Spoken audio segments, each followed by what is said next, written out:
শুভ সন্ধ্যা সবাইকে। আজ 7 ডিসেম্বর শনিবার। আজকের সন্ধ্যার বিশেষ বিশেষ খবর হলো বিয়ের প্রলোভন দিয়ে সহবাস, 20 বছর কারাবাস যুবকের। জুতো দিয়ে পিটিয়ে 3 শিশুকে জয় শ্রীরাম বলতে বাধ্য করে যুবক, এফআইআর পুলিশের।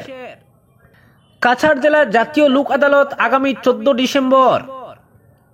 শ্রীভূমিতে মিউজিক ফেস্টিভ্যাল 8 ও 9 ডিসেম্বর। আসছেন পাপন। কাজের দুর্নীতি, বিধায়ক নিজামুদ্দিনের বিরুদ্ধে সরব জনগণ। নল আছে জল নেই, দৈনিক 2 কিলোমিটার হেঁটে অন্য জেলা থেকে পানীয় সংগ্রহ করছেন হাইলাকান্দির কৈয়াখালবাসীরা। বিচারপতিদের অবসরের বয়স বাড়ানোর পরিকল্পনা নেই, জানালো কেন্দ্র। 20 ডিসেম্বর থেকে কাটলিচূড়ায় পৌষ মেলা।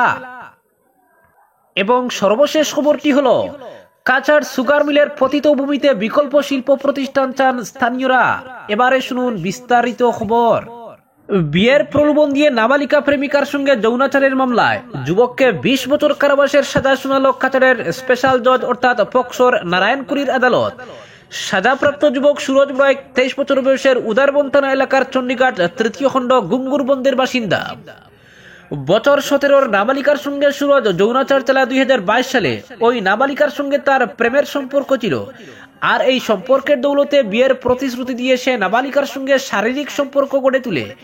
বেশ কয়েকবার এভাবে শারীরিক সম্পর্কের দরুন অন্তঃসত্ত্বা হয়ে পড়ে নাবালিকা, যদিও এ নিয়ে কিছুই জানতে পারেননি নাবালিকার অভিভাবকরা।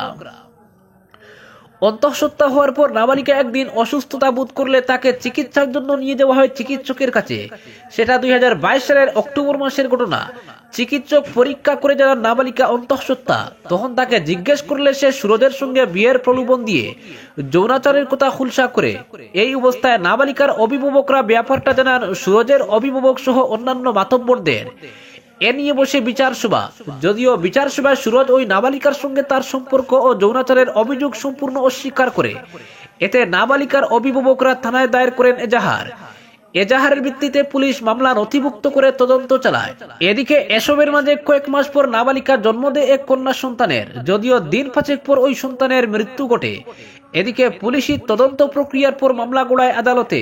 বিচার প্রক্রিয়া শেষে আদালত গত 4 ডিসেম্বর সুরজকে দোষী সাব্যস্ত করে। এরপর সাজা ঘোষণা করা হয় 6 ডিসেম্বর শুক্রবার। আদালত সুরজকে পক্সো আইনের 6 নম্বর ধারায় 20 বছর সশ্রম কারাবাসের সাজা শুনিয়ে সঙ্গে জরিমানা করেছে 10,000 টাকা। জরিমানা অনাদায়ে তাকে বুক করতে হবে আরো 6 মাসের কারাদণ্ড। অপরদিকে জুতো দিয়ে পিটিয়ে 3 শিশুকে জয় শ্রীরাম বলতে বাধ্য করে যুবক। 3 শিশুর উপর চলছে অকথ্য নির্যাতন। আল্লাহু আকবার নয়, জয় শ্রীরাম বলতে বাধ্য করা হচ্ছে তাদের। এ ধরনের এক ভিডিও ভাইরাল হলো। ভাইরাল হওয়া ওই ভিডিওর শুরুতেই দেখা যাচ্ছে একজন যুবক 3 শিশুকে পায়ের জুতো খুলে তা দিয়ে সজোরে আঘাত করছে, কখনো বা সোফাটে চড় মারছে তাদের গালে। শিশুগুলি মুসলিম সম্প্রদায়ের বলে জানা গিয়েছে এবং তাদের মধ্যে একজন আল্লাহ বলে চিৎকার করার সঙ্গে সঙ্গে অভিযুক্তরা তাদের আরো জোরে আঘাত করতে শুরু করে। মারতে মারতেই ওই অভিযুক্ত নির্যাতিত শিশুগুলিকে বলতে থাকে, আর আল্লাহ বলবি, এবার থেকে বল জয় শ্রীরাম। এরপর প্রচন্ড ভয় পেয়ে ওই শিশুরা জয় শ্রীরাম স্লোগান দিতে থাকে। শিশুগুলি ওই অমানবিক যুবকের কাছে তাদের মারধর বন্ধ করার জন্য অনুরোধ করতে থাকে, কিন্তু সে একবারের জন্য থামেনি, বরং মারের পাশাপাশি তাদের পুকুরে ফেলে দেওয়ার হুমকিও দিতে থাকে ওই যুবক। ওই অমানবিক ভিডিও ভাইরাল হওয়ার পরই তড়িঘড়ি পুলিশ ঘটনার তদন্তে নামে। পুলিশ সূত্রে জানা গিয়েছে ঘটনাটি ঘটেছে মধ্যপ্রদেশের রাতলাম জেলার অন্তর্গত অমৃতসাগর পুকুরের কাছে একটি নির্মাণাধীন বিনোদন পার্কে। ইতিমধ্যে অজ্ঞাত পরিচয় ওই যুবক এবং তার বন্ধুকে খোঁজার চেষ্টা করছে পুলিশ। তাদের বিরুদ্ধে ইতিমধ্যেই এফআইআর দায়ের করা হয়েছে। পরবর্তী খবরটি হলো কাছাড় জেলা লিগ্যাল সার্ভিসেস অথরিটি আগামী 14 ডিসেম্বর জাতীয় লোক আদালতের আয়োজন করছে। সকাল 9:30 থেকে শিলচর জেলা আদালত চত্বরে শুরু হবে এই বহু প্রতীক্ষিত ইভেন্ট, যা বিরোধ মেটানোর ক্ষেত্রে একটি ব্যতিক্রমী সুযোগ প্রদান করবে। এই উদ্যোগে বিভিন্ন ধরনের মামলার পক্ষগণ বিশেষজ্ঞ মধ্যস্থতাকারীদের তত্ত্বাবধানে সৌহার্দ্যপূর্ণভাবে ও দ্রুত নিষ্পত্তির সুবিধা পাবে।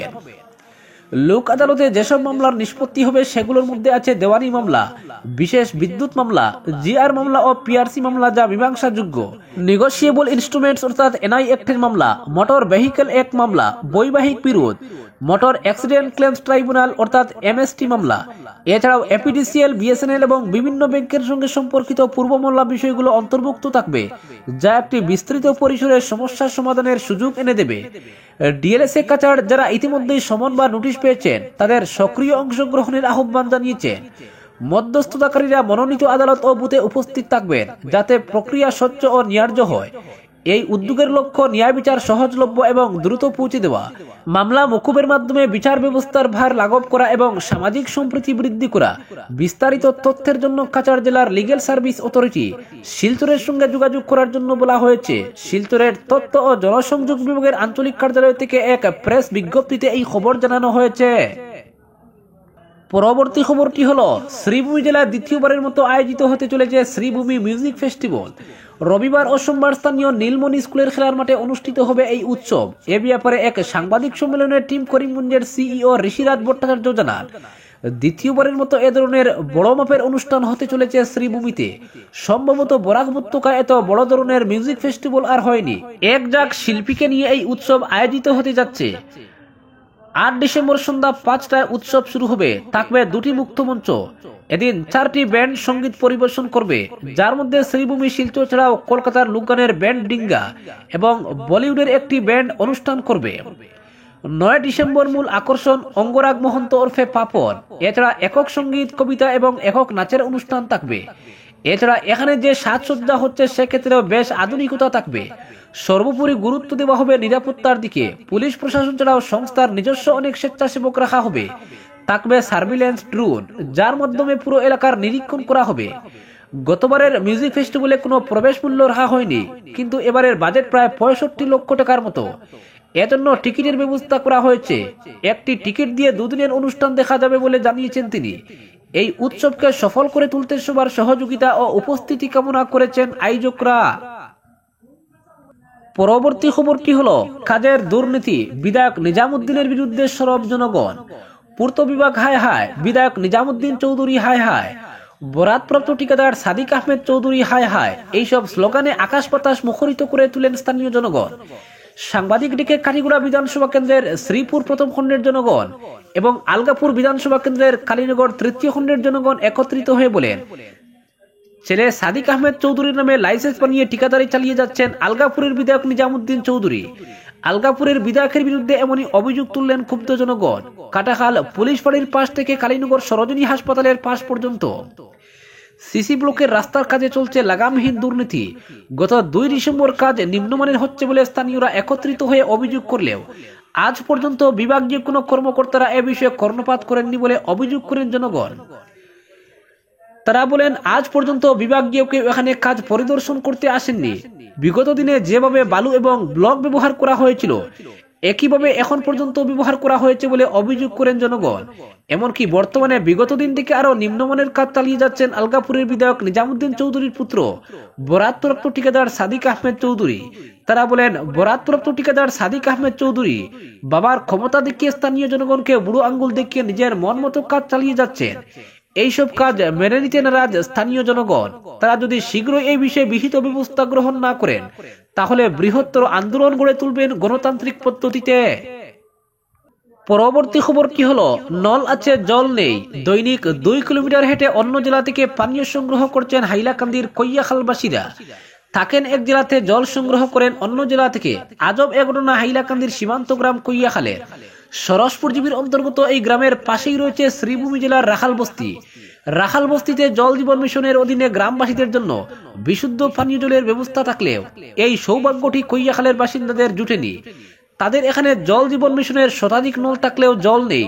জলের জন্য হাহাকার করছেন এই গ্রামের প্রায় শতাধিক পরিবার। সন্তোষনগর জল জীবন প্রকল্পের অধীনে এই গ্রামের লোকদের বিশুদ্ধ পানীয় জল পাওয়ার কথা ছিল, কিন্তু গ্রামে শুধু এসেছে জলের নল।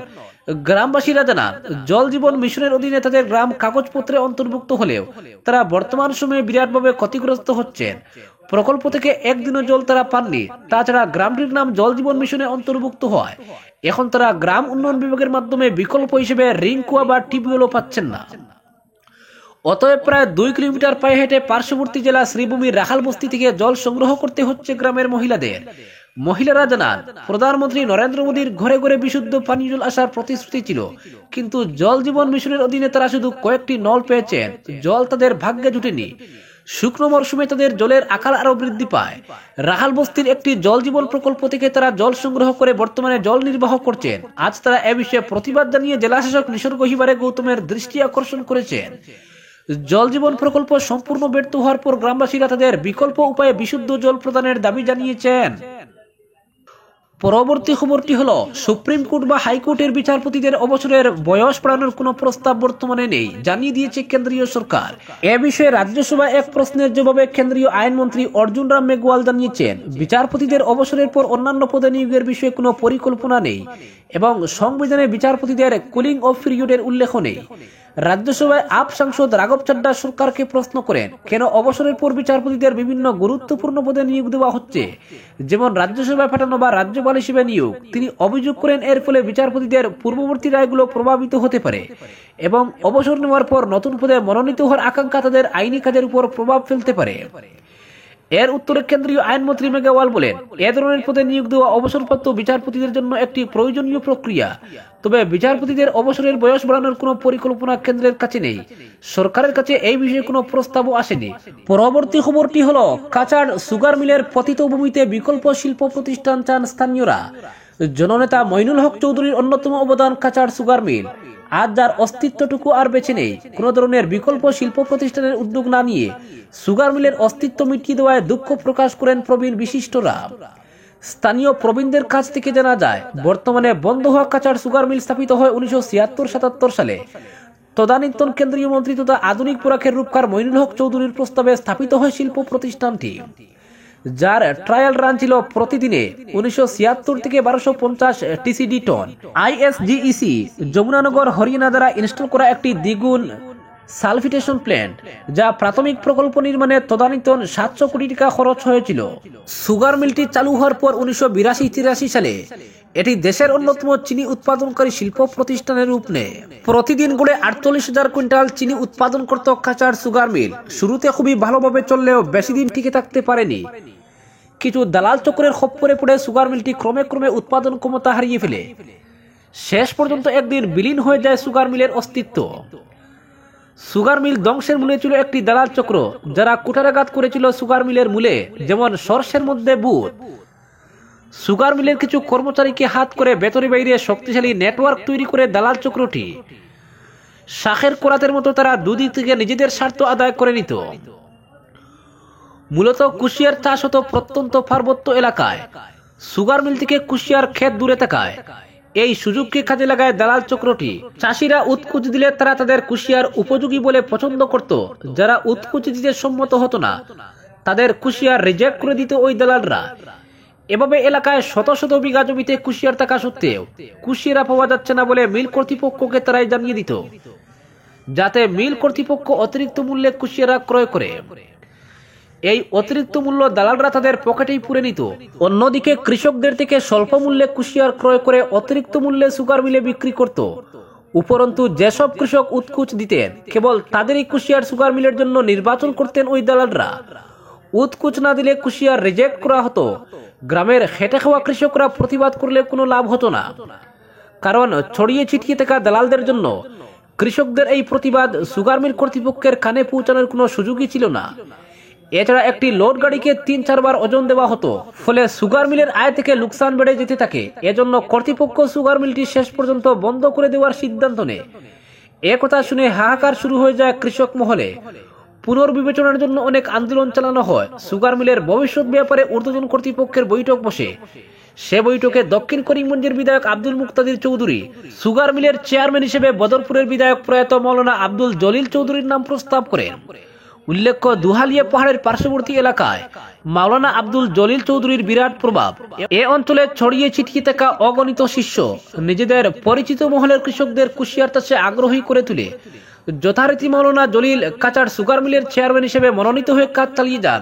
ব্যাপক হারে কুশিয়ার চাষ হয়, কিন্তু সর্ষের ভেতরে যে বুথ রয়েছে সে কথা কেউ ভাবতে পারেনি। কুশিয়ার চাষ হলে কি হবে? দালাল চক্রের সিন্ডিকেট রাজ ছিল অব্যাহত। সে ব্যাপারে উপযুক্ত ব্যবস্থা হাতে নেওয়া সম্ভব হয়নি। অবশেষে এআইডিসি 1985 সালে সুগার মিল বন্ধ করে দেয়। একটানা 9 বছর বন্ধ থাকার পর 1994 সালে মহাবীর জৈন নামক এক শিল্পপতি দেউলিয়া হওয়া মিলটি চালানোর আগ্রহ প্রকাশ করেন।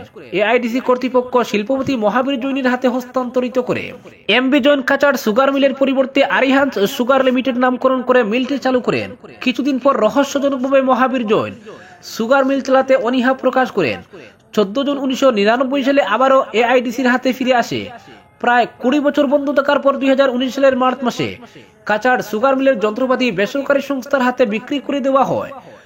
22 মার্চ 2019 সুগার মিলের যন্ত্রাংশ খুলে নেওয়ার উদ্যোগ নিলে আনিপুর জেলা পরিষদ সদস্য হেলাল আহমেদ খান স্থানীয় নেতৃবৃন্দের নিয়ে প্রতিবাদে নামেন, কিন্তু রহস্যজনকভাবে হঠাৎ করে সে আন্দোলনও বন্ধ হয়ে যায়। 2019 এপ্রিল থেকে সুগার মিলের যন্ত্রপাতি বের করে নেওয়া আরম্ভ হয়। দীর্ঘদিন ধরে এই প্রক্রিয়া চলতে থাকে। সবগুলো ডেড ইউনিট বের করে নেওয়া হয়েছিল। স্থানীয় বিশিষ্ট ও প্রবীণ বিশিষ্টদের মতে বন্ধ হওয়ার কারণে যাই হোক না কেন, এটা সত্য কাচাড় সুগার মিল ছিল একটি বৃহৎ শিল্প প্রতিষ্ঠান। বিশাল এলাকা জুড়ে রয়েছে পতিত ভূমি। এখানে একটি মহিলা কলেজ স্থাপন করবেন বলে এই প্রতিবেদককে জানিয়েছিলেন বর্তমান সাংসদ কৃপনাথ, কিন্তু শেষ পর্যন্ত তাও আর হয়ে ওঠেনি। বর্তমানে কোনো বেসরকারি কোম্পানির হাতে সুগার মিলের ভূমি বিক্রয় হয়েছে বলে লোকমুখে শোনা যাচ্ছে, কিন্তু একথা কতটুকু সত্য তা সঠিকভাবে জানা যায়নি। প্রায় 50 বছর থেকে আনিপুর চা বাগান বন্ধ, সুগার মিলেরও নেই অস্তিত্ব। বেকার হয়ে রয়েছেন অগণিত মানুষ। প্রাকৃতিক দৃশ্যে ভরা অত্যন্ত মনোরম সুগার মিলের পতিত ভূমি। বেকারদের মুখ চেয়ে অন্তত তাদের স্বার্থে এখানে একটি বিকল্প শিল্প প্রতিষ্ঠান গড়ার উদ্যোগ নিন আসাম সরকার, এমনটা প্রত্যাশা করেন স্থানীয়রা।